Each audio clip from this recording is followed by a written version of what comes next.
На совещании было сказано, что за последние 12 часов подразделения МВД и Минобороны вели ожесточенные бои с целью подавления незаконных вооруженных формирований, принимавших постоянные попытки нападения на военнослужащих. Были нанесены ракетно-бомбовые удары по наиболее важным укрепленным объектам и мостам в районе Грозного и Гудермеса. Уничтожены 4 склада с боеприпасами.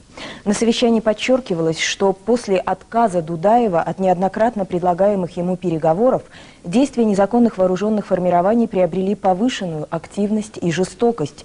Крупные и хорошо вооруженные отряды наемников, в костях которых составляют прибывшие из Афганистана маджахеды, держатся властями Грозного в резерве. По сообщению Временного информационного центра правительства России предпринимаются попытки переброски части наиболее подготовленных и преданных Дудаеву вооруженных подразделений в горные районы для организации партизанской борьбы. В отряды призываются даже несовершеннолетние. На совещании у главы кабинета было принято решение активизировать действия по ликвидации незаконных вооруженных формирований, обеспечивая при этом безопасность мирного населения Чеченской Республики. Отныне в этой республике будет находиться полномочный представитель президента Российской Федерации.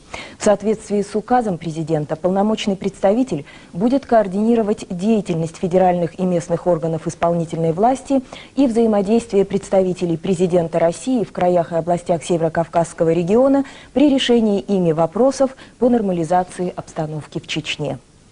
Расселение вынужденных переселенцев из Чечни в центральные и южные регионы страны является добровольным, заявила руководитель Федеральной миграционной службы России Татьяна Регент. Ее заявление связано с тем, что в последние сутки по телевидению Чечни было официально распространено заявление со ссылкой на Джохара Дудаева, утверждающее, что Россия заинтересована в выезде гражданского населения из Грозного для его дальнейшей ассимиляции в России.